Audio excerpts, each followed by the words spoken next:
Warga Antang, Kelurahan Manggala, Kota Makassar, Sulawesi Selatan ini menghadang ambulans yang membawa jenazah pasien positif corona untuk dimakamkan.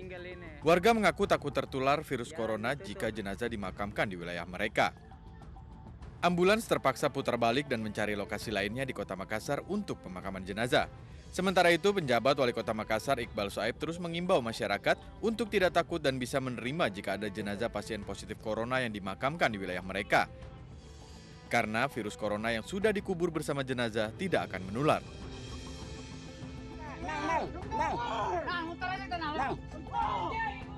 Di Medan, Sumatera Utara, sejumlah warga sekitar pemakaman Mandailing di Jalan Brigjen Katamso menolak pemakaman seorang pejabat Pemko Medan yang diduga meninggal dunia akibat virus corona. Meski sempat ditolak warga, jenazah akhirnya bisa dimakamkan setelah petugas bernegosiasi dengan warga di sekitar pemakaman. Meski di sejumlah lokasi warga menolak pemakaman jenazah pasien positif corona, di Kolaka, Sulawesi Tenggara, jenazah pasien dalam pengawasan virus corona di rumah sakit daerah Kolaka justru dibawa pulang keluarga untuk dimakamkan. Kejadian ini pun viral di media sosial. Di rumah duka, sejumlah sanak saudara dan kerabat menurunkan jenazah yang dibawanya dari rumah sakit dan terbungkus plastik dengan menggunakan mobil pribadi.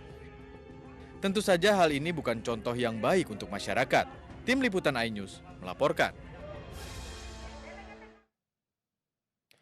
Lalu bagaimana seharusnya jenazah pasien corona diperlakukan dan seberapa besar sungguhnya bahaya virus corona?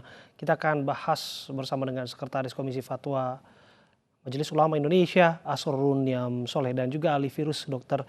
M. Indro Cahyono. Sambil menunggu Dr. Indro bergabung bersama kami, kita akan terlebih dahulu menyapa Pak Asrorun. Assalamualaikum, apa kabar Anda?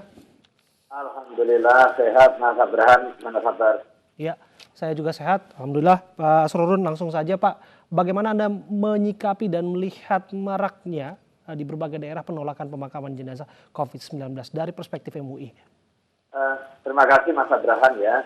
Fenomena penolakan itu sebenarnya lebih dipicu akibat ketidakpahaman serta ketakutan yang berlebih dari masyarakat dari potensi penularan wabah COVID-19 ini. Karenanya penting bagi kita, bagi tokoh agama, kemudian bagi pemerintah untuk mengintensifkan edukasi dan juga sosialisasi terkait dengan penanganan jenazah bagi yang terinfeksi COVID-19. Dan untuk kepentingan itu, Mas Abraham, Majelis Ulama Indonesia secara khusus menetapkan 3 fatwa terkait dengan COVID-19 ini. Fatwa yang pertama adalah pedoman penyelenggaraan ibadah bagi segenap masyarakat Muslim ketika menghadapi wabah COVID-19. Itu fatwa nomor 14. Kemudian fatwa nomor 17 terkait dengan panduan pelaksanaan sholat bagi tenaga medis yang sedang menangani pasien COVID-19 dengan memakai APD lengkap. Kemudian yang terakhir fatwa nomor 18 tentang pedoman tajhizul janaiz atau pengurusan jenazah bagi yang terinfeksi COVID-19. Ada beberapa hal yang perlu diperhatikan dan juga disampaikan kepada masyarakat bahwa setiap orang Muslim yang wafat karena infeksi COVID-19 atau wabah yang lain itu secara syar'i dikualifikasi sebagai syahid akhirat. Artinya apa? Mereka memiliki keutamaan, yaitu dosa diampuni dan juga dimasukkan surga, tentu dengan kekuasaan Allah Subhanahu wa taala. Nah, untuk itu maka masyarakat Muslim harus memahami, dan secara lebih khusus adalah keluarga korban jangan sampai kemudian larut di dalam kesedihan setelah ditinggal wafat. Kemudian kesedihan kedua, jenazah tidak bisa dirawat sebagaimana jenazah orang yang normal. Halo? Ya, kami menyimak Nah, Pak Asrorun. karena itulah kemudian Majelis Ulama Indonesia memberikan pedoman keagamaan di dalam penanganan jenazah ini untuk dijadikan panduan di dalam pengurusan dan juga pemakamannya.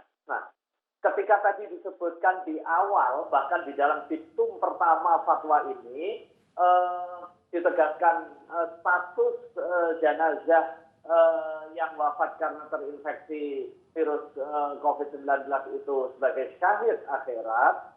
Cuma bedanya dengan syahid di peperangan, syahid akhirat adalah hak-hak duniawinya tetap harus dipenuhi. Ya. Hak duniawi yang terkait dengan apa? Terkait dengan memandikannya, terkait dengan mengafaninya, terkait dengan mensalati dan juga menguburkan. Hak itu harus ditunaikan oleh orang yang hidup dengan memastikan kondisi keselamatan. Nah, jika ada penolakan oleh masyarakat, artinya kita telah tidak melaksanakan kewajiban kita sebagai Muslim terhadap jenazah yang wafat. Oke.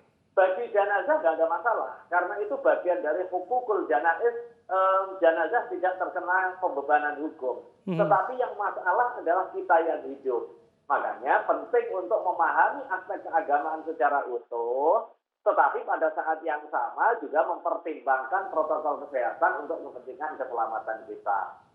Oke, sejauh mana kemudian fatwa ini bisa ditembuskan langsung kepada MUI daerah dan langsung disosialisasikan kepada masyarakat yang ada di daerah-daerah agar peristiwa seperti ini tidak akan terulang kembali? Ya, artinya fenomena di tengah masyarakat ini bukan problem keagamaan. Karena Majelis Ulama Indonesia secara khusus menyampaikan panduan keagamaan sebagai salah satu solusi di dalam menghadapi kasus COVID-19 ini. Problemnya adalah pada tingkat percepatan sosialisasi dan juga edukasi, dan itu ada di kita semuanya. Nah, setelah fatwa ini diterbitkan di hari Jumat tanggal pekan yang lalu, pada hari Selasa kemarin, Majelis Ulama Indonesia secara khusus menggelar rapat koordinasi nasional dengan mengundang seluruh pimpinan MUI provinsi se-Indonesia. Salah satu agendanya adalah mensosialisasikan 3 fatwa terkait dengan COVID-19. Dan kemudian ini dilanjutkan hingga di tingkat bawah. Nah, sebenarnya untuk menyelesaikan masalah kasus-kasus di daerah terkait dengan penolakan, kita harus runtut dari akar masalahnya. Nah, akar masalahnya itu yang pertama adalah adanya ketakutan masyarakat. Dan saya kira kalau orang tidak diberikan pemahaman secara utuh, ketakutan itu wajar kemudian dia menjadi protektif. Nah, untuk itu perlu ada penjelasan dampak yang ditimbulkan, kemudian risiko-risiko, dan pentingnya memiliki pemahaman bahwa setelah wafat dan dengan ditangani sesuai dengan protokol medis dan tetap mengikuti koridor keagamaan, itu sudah tidak menularkan. Termasuk kemungkinan untuk kita mensolati asal sudah diproses mulai dari pemandian dan juga pengafanan sesuai dengan standar kesehatan, itu juga tidak menyebabkan penularan. Itulah yang dijelaskan oleh tenaga kesehatan. Demikian juga pada saat pemakaman jenazah yang sudah diproses sesuai dengan standar kesehatan, dia tidak akan menularkan. Jangan sampai kemudian ketidaktahuan kita, kemudian ketakutan kita menyebabkan kerugian bagi keluarga korban yang sudah berduka, ditambah lagi berduka akibat kesalahan kita dalam menyikapi, plus juga kerugian kolektif kita sebagai umat Islam tidak menunaikan hak jenazah untuk dikuburkan. Oke, dari sini kita menyepakati bahwa persoalan minimnya literasi itu menjadi persoalan serius yang masih terjadi di tengah masyarakat. Kalau kita pikirkan salah satu instrumen yang paling tepat adalah khutbah-khutbah misalnya di masjid. Namun kan ini juga sudah tidak dianjurkan saat ini, yang mana ibadah berjamaah di tengah mengantisipasi atau memutus mata rantai penyebaran COVID-19. Bagaimana kemudian masyarakat ini bisa dipenuhi dengan satu wawasan keberagaman yang baik, kemudian wawasan kesehatan yang baik juga, Pak Asrorun? Ya, terima kasih. Di satu sisi kita punya sarana komunikasi yang sangat efektif, yaitu media sosial. Ada proses percepatan penyampaian informasi melalui media alternatif seperti media sosial ini. Tetapi pada saat yang sama kita perlu juga mengedukasi masyarakat agar tidak mudah menyebarkan kabar yang belum jelas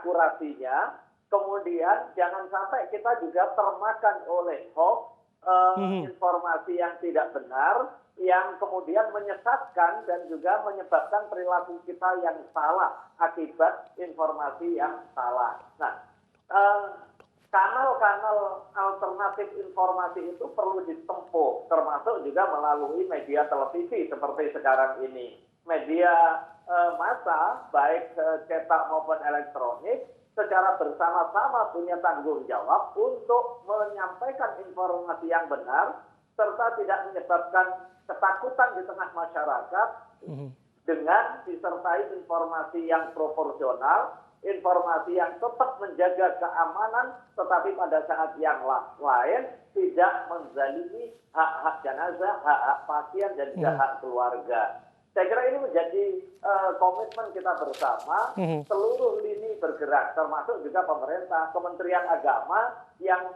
harusnya menjadi leading sector di dalam masalah hak keagamaan ini. Oke, bersama kita juga sudah tersambung Pak Indro Cahyono, seorang virolog yang mengerti seluk-beluk persoalan virus seperti ini. Kalau kita sudah dapatkan perspektif agama tadi, ini juga sangat penting bagaimana kemudian kita memahami secara utuh soal perspektif virus corona ini yang dikhawatirkan masyarakat secara berlebihan, yang mana jenazah yang dimakamkan pun harus dihalang-halangi. Bagaimana komentar Anda, Pak Indro? Oke, terima kasih. Jika kita ingin berbicara dari sisi virologinya, maka kita harus tahu bahwa yang pertama adalah virus tidak bisa berkembang biak atau mereplikasikan diri di dalam sel makhluk yang sudah mati. Jadi virus hanya bisa memperbanyak diri itu di dalam sel makhluk hidup. Itu sebabnya virus bisa menulari ke manusia. Masuknya 1, nanti dia bisa masuk ke dalam memperbanyak diri jadi 10, 100, dan 1 juta. Tapi jika manusia sudah meninggal, maka virus tidak bisa memperbanyak diri. Sehingga jumlah virus yang ada di dalam tubuh itu akan tetap. Nah, karena kita sudah tahu jumlah virus yang ada di dalam tubuh itu akan tetap, maka cara untuk menghilangkan virusnya adalah dengan cara melakukan pembersihan jenazah secara benar. Nah, sudah ada protokol untuk pembersihan jenazah, baik dari Kementerian Kesehatan ataupun rekomendasi dari, kalau nggak salah itu yang dari kedokteran forensik. Betul. Itu sudah ada mengenai bagaimana caranya penanganan jenazah untuk pasien korban COVID-19. Di mana nanti akan dilakukan di rumah jenazah, di rumah sakit oleh petugas kesehatan yang profesional, yang memakai seragam pelindung. Betul. Dan nanti sesudah bersih semuanya, kemudian nanti baru dibungkus, dikafankan, atau dimasukkan ke peti. Nah, kemudian mayat yang sudah, jenazah yang sudah bersih ini, yang sudah dibungkus dengan kain kafan dan sudah bersih, sudah kering, atau dimasukkan ke peti, kemudian biasanya didesinfeksi kalau untuk petinya, kemudian dibawa dari rumah jenazah segera ke tempat pemakaman. Jika nanti akan dilakukan penyolatan, mungkin akan lebih baik jika dilakukan sholat jenazahnya itu ya di lokasi masing-masing, karena tidak dalam kondisi darurat kan tidak harus ada jenazahnya toh. Yeah. Nah, jenazah yang dari rumah jenazah harus secepatnya dibawa ke pemakaman untuk kemudian dimakamkan seperti biasa. Jadi saya mengacu kepada acuan WHO bahwa di WHO itu dia tidak ada satupun pernyataan yang mempersyaratkan bahwa jenazah tidak boleh dikuburkan 50 meter dari sumber air atau 500 meter dari pemukiman penduduk. WHO tidak pernah memberikan pernyataan seperti itu. Bahkan untuk protokol yang diberikan, yang dilakukan untuk jenazah-jenazah dari wabah penyakit virus Ebola. Yang kita tahu virus Ebola juga death rate-nya atau fatality rate-nya jauh lebih tinggi dibandingkan COVID-19. Mohon maaf saya potong Pak Indro. Ya, sampai tadi soal jarak 50 meter dari sumber air dan 500 meter dari pemukiman warga, apa skenario terburuk memang yang harus dikhawatirkan dari virus corona ini ataupun penyakit COVID-19? Jika dimakamkan secara biasa gitu. Iya, karena kan ada jarak 50 meter dari sumber air, kemudian 500 meter dari permukiman warga. Ini jarak ini berarti bisa dikatakan tidak berdasar. Harusnya aman-aman saja. Ya, setiap statement yang diberikan itu selalu ada dasarnya. Dan WHO tidak pernah memberikan dua angka itu, 50 meter dan 500 meter. Bahkan untuk virus yang lebih parah. Sehingga kunci untuk keamanan, supaya nanti tidak ada kontaminan atau sebaran virus, adalah di ruang jenazahnya. Selama di ruang jenazah sudah dilakukan pembersihan secara profesional, dan saya yakin pasti sudah dilakukan seperti itu, karena kita semua sudah ada protokolnya, maka semua jenazah yang dikeluarkan dari ruang jenazah, kemudian dibawa ke pemakaman, itu bisa dimakamkan secara normal. Bahkan WHO malah menyebutkan untuk korban dengan korban jenazah wabah penyakit Ebola, itu pengemudi ambulannya dan juga petugas pemakamannya tidak diperlukan untuk memakai alat pelindung. Oke, jadi kalau Anda melihat singkat cerita, kekhawatiran ataupun ketakutan dari warga yang melakukan penolakan ini adalah hal yang memang didasari memang tidak mengerti secara utuh mengenai virus ini. Nah, kemarin saya sudah mencoba melakukan seminar bersama-sama dengan Pemda Depok mengenai masalah polemik ini. Dan kemudian kita mencoba men-trace balik sebenarnya dari mana asal angka 50 meter dari sumber air dan 500 meter dari pemukiman penduduk. Di Kementerian Kesehatan tidak pernah ada angka seperti itu. Kemudian di edaran yang dari Kementerian Agama misalnya. Protokol yang dari kedokteran forensik juga tidak pernah menyebutkan semacam itu. Angka tersebut hanya didapat dari satu sumber, yaitu dari Dirjen Binmas Kementerian Agama. Betul. Ya. Nah, kemudian pada saat kita cari kembali, apakah ada statement yang menyebutkan angka 50 meter dan 500 meter pada berbagai macam protokol, termasuk yang katanya dari WHO. Sekali lagi katanya dari WHO, WHO tidak pernah mengeluarkan statement semacam itu. Sehingga statement 50 meter dan 500 meter itu mungkin perlu direvisi. Barangkali Anda ingin menambahkan sesuatu di sini, Pak Asrorun? Ya, terima kasih.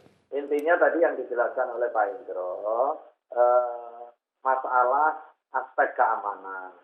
Nah, rujukannya ke siapa? Rujukannya adalah protokol kesehatan. Ahli yang mengerti soal resiko jika kemungkinan terpapar. Nah, untuk meminimalisir paparan maka ada langkah-langkah. Jika langkah-langkah itu sudah dilakukan untuk kepentingan keselamatan, maka perlu juga diberikan pemahaman kepada masyarakat umum, sudah tidak ada lagi potensi penularan. Karenanya perlu dilakukan aktivitas yang sesuai dengan koridor. Saya kira kuncinya di situ ya. Nah, untuk itulah saya kira penting mengedukasi masyarakat serta juga sinkronisasi ketentuan yang potensial disalahpahami oleh publik. Termasuk tadi menyebutkan jarak 50 dan juga 500 meter tadi. Saya kira penting untuk saat ini memberikan kepastian di dalam aturan sehingga tidak simpang siur. Kemudian tidak menyebabkan polemik di tengah masyarakat. Nah, fatwa MUI didesain di dalam kerangka jaminan kesesuaian syariah di satu sisi, kemudian jaminan keselamatan di sisi yang lain, mulai awal dari proses pemandian hingga penguburan. Nah, memandikan, kalau diizinkan Pak Abraham, sekilas saya sampaikan, mungkin ini juga sebagai panduan bagi masyarakat dan juga tenaga medis. Yang pertama setelah wafat, itu ada proses pemandian. Memandikan dalam kondisi ini tidak perlu harus membuka pakaiannya. Betul. Nah, kalau toh membuka dibolehkan, tetapi kalau toh tidak dibuka itu bukan sesuatu yang salah.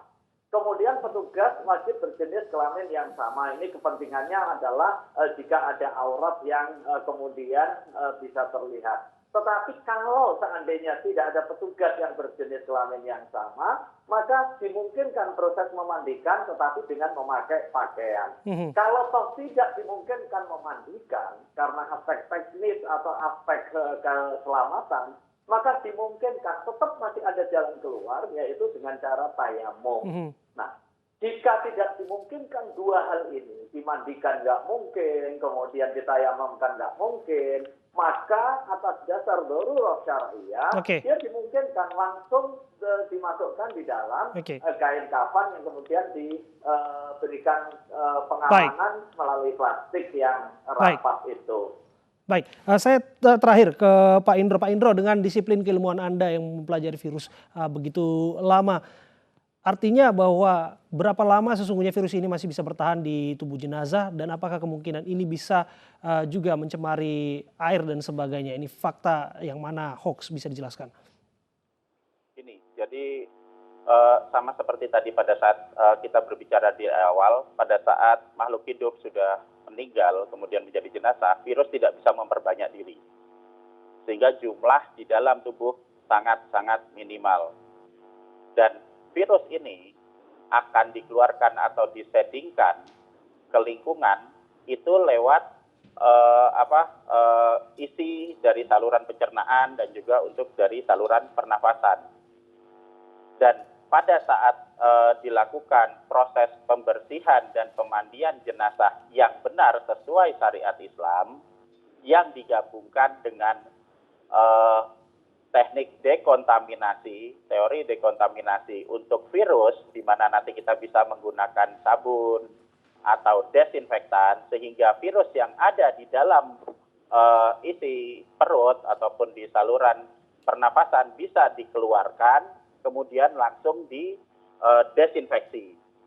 Jadi yang di dalam tubuh sudah dibersihkan, nah kemudian yang di luar tubuh bisa dibersihkan juga didesinfeksi. Jika itu dilaksanakan dengan baik, maka jumlah virus akan sangat-sangat berkurang dan tidak akan mencemari lingkungan. Dan tidak akan ada risiko penularan. Ya. Baik, terima kasih untuk waktu Anda, Pak Indro Cahyono, virolog, dan juga Pak Asroruniam, Sekretaris Komisi Fatwa MUI, sudah berbincang bersama kami.